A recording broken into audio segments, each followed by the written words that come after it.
ಆಮ್ ಆದ್ಮಿ ಪಕ್ಷಕ್ಕೆ ಶೀಶ್ ಮಹಲ್ ಒಂದು ಬಿಸಿ ತುಪ್ಪದಂತಾಗ್ಬಿಟ್ಟಿದೆ. ಇತ್ತ ನುಂಗಬೇಕಾ ಅಥವಾ ಉಗುಳಬೇಕಾ ಅಂತ ತಿಳಿತಾನೇ ಇಲ್ಲ.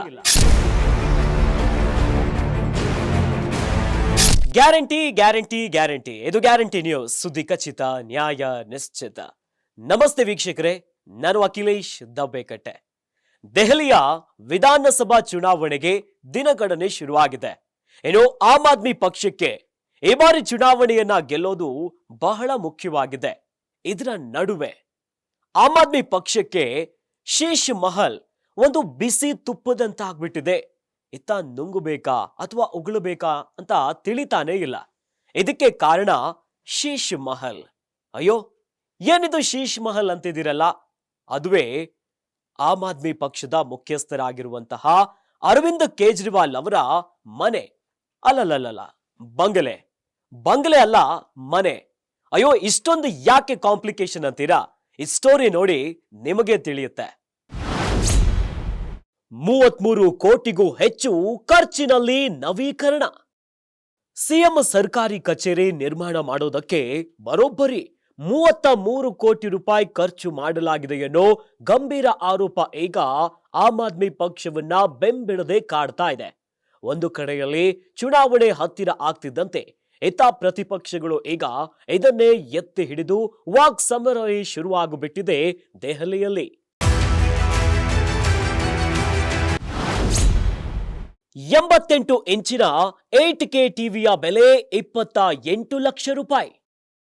ದೆಹಲಿಯ ಮದ್ಯ ನೀತಿಯ ಹಗರಣ ಸ್ವಲ್ಪ ಮಟ್ಟಿಗೆ ತಣ್ಣಗಾಗ್ತಿದ್ದಂತೆ ಇತ್ತ ಬಿಜೆಪಿ ಈಗ ಶೀಶ್ ಮಹಲ್ ವಿಚಾರವನ್ನ ಮುನ್ನೆಲೆಗೆ ತಂದಿದೆ. ಅದರಲ್ಲೂ ಕೂಡ ಬಹಳ ಗಮನವಾಗಿ ಇದನ್ನ ನೋಡಿದ್ರೆ 88 ಇಂಚಿನ 8K ಟಿವಿಯ ಬೆಲೆ 28 ಲಕ್ಷ ರೂಪಾಯಿ ಇದೆ.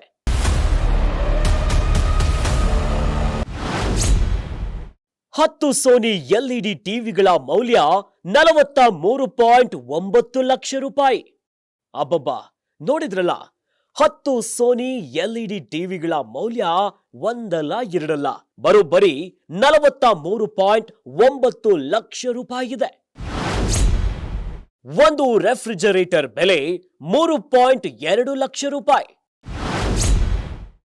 ಒಂದು micro oven 1.8 lakh. 2 steam oven 6.5 lakh. ಒಂದು ವಾಷಿಂಗ್ ಮೆಷಿನ್ 1.9 ಲಕ್ಷ.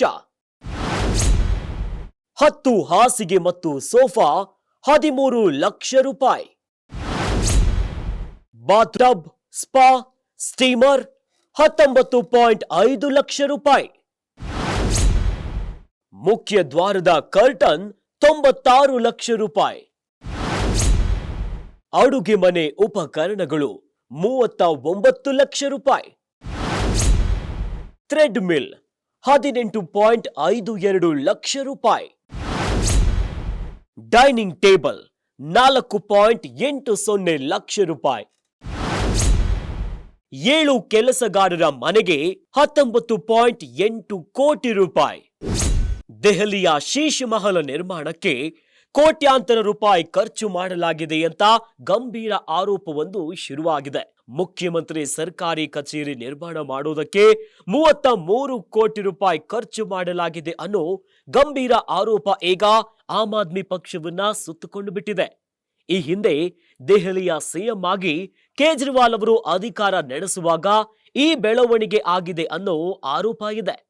ಈ ಬಂಗಲೆಯನ್ನ ಒಂದಲ್ಲ ಎರಡಲ್ಲ, ಬರೋಬ್ಬರಿ 3 ಬಾರಿ ನವೀಕರಣ ಮಾಡಿರೋ ಆರೋಪ ಕೂಡ ಕೇಳಿ ಬಂದಿದೆ. 3 ಬಾರಿ ದುಬಾರಿ ವಸ್ತುಗಳನ್ನ ಬಳಸಿಯೇ ಈ ಮನೆಯ ನವೀಕರಣ ಮಾಡಲಾಗಿದೆ ಅನ್ನೋ ಆರೋಪವನ್ನ ಬಿಜೆಪಿ ಮಾಡಿದೆ. ಸದ್ಯ ದೆಹಲಿಯ ಮಾಜಿ ಮುಖ್ಯಮಂತ್ರಿ ಅರವಿಂದ್ ಕೇಜ್ರಿವಾಲ್ ಅವರ ಬಗ್ಗೆ ಪ್ರಧಾನಿ ನರೇಂದ್ರ ಮೋದಿ ಹಾಗೂ ಅಮಿತ್ ಶಾ ವಾಗ್ದಾಳಿಯನ್ನ ನಡೆಸಿದ್ದಾರೆ. ದೆಹಲಿಯ ಸರ್ಕಾರಿ ಬಂಗಲೆಯಾಗಿರುವಂತಹ ಮುಖ್ಯಮಂತ್ರಿಯ ಮನೆ ನವೀಕರಣಕ್ಕಾಗಿ 3 ಪಟ್ಟು ದುಡ್ಡನ್ನ ಖರ್ಚು ಮಾಡಲಾಗಿದೆ. ಇದು ಸಹ ಜನ ಕೋವಿಡ್ ಸಂಕಷ್ಟದಲ್ಲಿ ಇದ್ದ ಸಂದರ್ಭದಲ್ಲೇ ಈ ಬೆಳವಣಿಗೆಗಳು ನಡೆದಿದೆ ಅಂತ ಹೇಳಲಾಗ್ತಿದೆ. ಒಟ್ಟಲ್ಲಿ ಶೀಶ್ ಮಹಲ್ ಈಗ ಆಮ್ ಆದ್ಮಿ ಪಕ್ಷಕ್ಕೆ ಬಿಸಿ ತುಪ್ಪವಾಗಿ ಪರಿಣಮಿಸಿದೆ. ನೋಡಿದ್ರಲ್ಲ ವೀಕ್ಷಕರೇ, ಸದ್ಯ ದೆಹಲಿಯ ಶೀಶ್ ಮಹಲ್ ಮತ್ತೆ ವಿವಾದವನ್ನ ಹುಟ್ಟುಹಾಕಿ ಮುನ್ನೆಲೆಗೆ ಬಂದಿದೆ. ಇನ್ನಷ್ಟು ಸುದ್ದಿಗಳಿಗಾಗಿ ನೋಡ್ತಾ ಇರಿ ಗ್ಯಾರಂಟಿ ನ್ಯೂಸ್. ಗ್ಯಾರಂಟಿ ನ್ಯೂಸ್, ಸುದ್ದಿ ಖಚಿತ, ನ್ಯಾಯ ನಿಶ್ಚಿತ.